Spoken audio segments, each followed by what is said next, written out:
irmãos, saúdo a todos com a paz do Senhor Jesus Cristo. Desde já, queremos agradecer ao nosso Deus por esta tão rica oportunidade que nos concede nesse dia de hoje.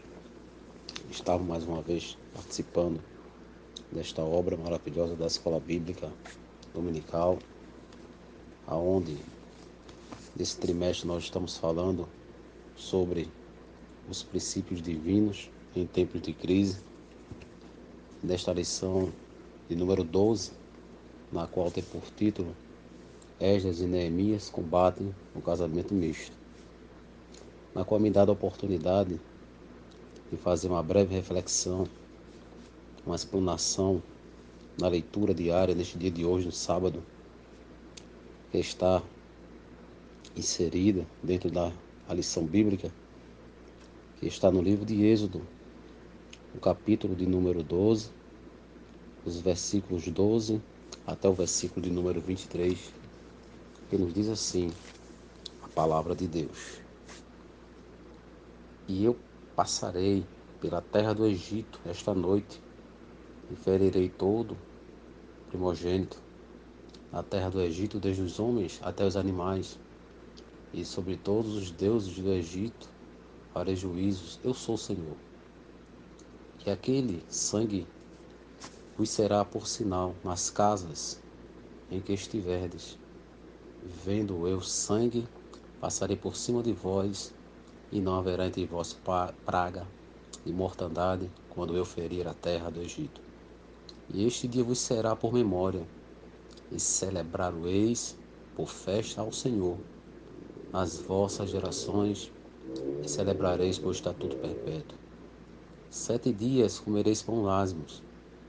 Ao primeiro dia tirarei o fermento das vossas casas. Porque qualquer que comer pão levedado desde o primeiro até o 7º dia, aquela alma será cortada de Israel. E ao primeiro dia haverá santa convocação. Também ao 7º dia tereis santa convocação. Nenhuma obra se fará neles, senão o que cada alma houver de comer. Isso somente aprontareis para vós. Guardais, pois, a festa dos pães ázimos, porque naquele mesmo dia tirei vossos exércitos da terra do Egito, pelo que guardareis este dia nas vossas gerações por estatuto perpétuo. No primeiro dia, no primeiro mês, aos 14 dias do mês, à tarde, comereis pães ázimos até 21 do mês à tarde. Por 7 dias não se ache nenhum fermento às vossas casas, porque qualquer que comer pão levedado, aquela alma será cortada da congregação de Israel, assim o estrangeiro como o natural da terra. Nenhuma coisa levedada comerás.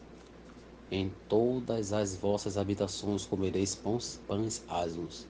Chamou, pois, Moisés a todos os anciões de Israel e disse-lhes: Escolhei e tomai vós cordeiros para as vossas famílias e sacrificai a Páscoa.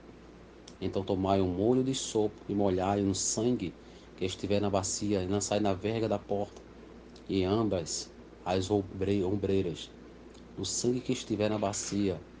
Porém nenhum de vós saia da porta da sua casa até amanhã, porque o Senhor passará para ferir os egípcios.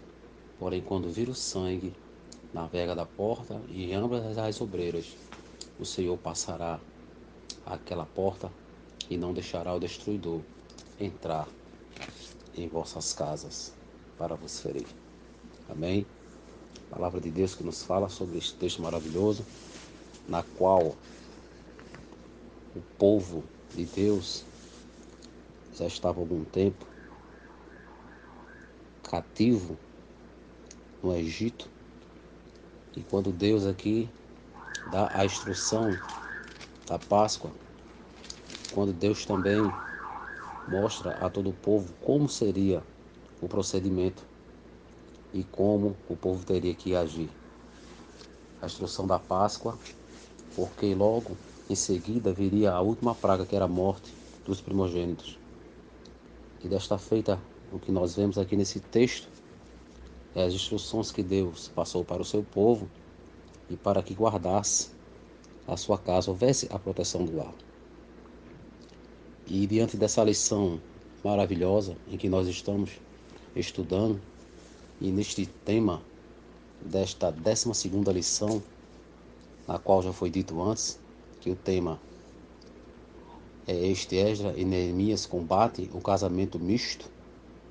Diante dessas circunstâncias, o Senhor tem uma preocupação enorme sobre a proteção do lar, porque todo casamento gera um lar, gera famílias. E o que me chama também a atenção aqui nesta lição é falar sobre o texto áureo da mesma, que nos diz assim: não vos prendais a um jugo desigual com os infiéis, porque que sociedade tem a justiça com a injustiça, e que comunhão tem a luz com as trevas? Está escrito na segunda carta aos Coríntios, capítulo 6, versículo de número 14. O apóstolo Paulo fazendo uma advertência à igreja de Coríntios, para que não se vos prendesse a um jugo desigual com os infiéis, porque que sociedade tem a justiça com a justiça, e que comunhão tem a luz com as trevas? Essa advertência nos dias de hoje nos faz refletir para que nós possamos seguir as orientações do Senhor diante das escolhas, principalmente quando trata-se do matrimônio ou casamento. O casamento misto era algo que já acontecia há muito tempo. O povo de Deus foi instruído a que não se misturasse, o povo de Israel. Por várias vezes, Deus fala com o seu povo, pedindo para que eles não se misturem com outros povos, principalmente quando entrasse na terra de Canaã. Mas mesmo assim o povo ele foi desobediente à palavra de Deus e houve essa mistura. Podemos citar muitos outros exemplos bíblicos, na qual o exemplo do próprio rei Salomão também, que casou-se com mulheres que eram mulheres de outra linhagem. Podemos citar também o exemplo do rei Acabe, que casou-se com Jezabel, que era princesa Sidônia, porque Jezabel fortaleceu o culto a Baal em Israel e perseguiu os profetas de Deus. Esse é algum dos exemplos que nós podemos falar. Nesta lição maravilhosa, que faz essa advertência para combater o casamento misto, a verdade prática da mesma diz assim: um lar foi instituído por Deus para ser uma bênção, desde que seja observada a orientação divina na sua formação. Se trata-se de casamento, trata-se de um lar, e foi instituído por Deus para ser uma bênção. Quando é instituído por Deus para ser uma bênção, então podemos dizer que um casamento misto muitas das vezes traz consequências que são consequências desastrosas. Essa lição maravilhosa, nós vamos ver que Esdras e Neemias combatem o perigo do casamento misto. A palavra de Deus vai dizer que Esdras e Neemias chamou a atenção do povo, advertiu os mesmos e agiu até de uma forma um pouco rude quando foi feito ali alguns casamentos de algumas pessoas, e quando tinham voltado do cativeiro e eles estavam fazendo tudo que era contrário à vontade de Deus. O segundo ponto da lição diz assim: por que um judeu não devia casar com uma pagã? Como foi dito aqui antes, porque Deus havia proibido o casamento misto. Está escrito em Deuteronômio, capítulo 7, do versículo 2 ao 4, Êxodo 34, versículo 16, Josué 23, versículos 12 e 13. E a nossa lição nos deixa também uma base sólida, falando que a desobediência a esta ordem de Deus era um ato de rebelião. A finalidade dessa proibição era evitar que o judeu viesse a seguir a religião de sua mulher pagã.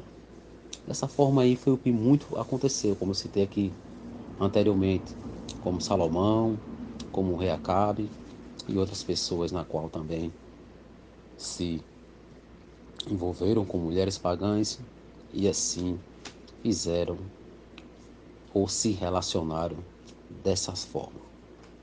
Jesus Cristo, ele advertiu, ou então deu uma palavra com relação a isso, quando ele disse que no casamento é uma união total entre o homem e mulher.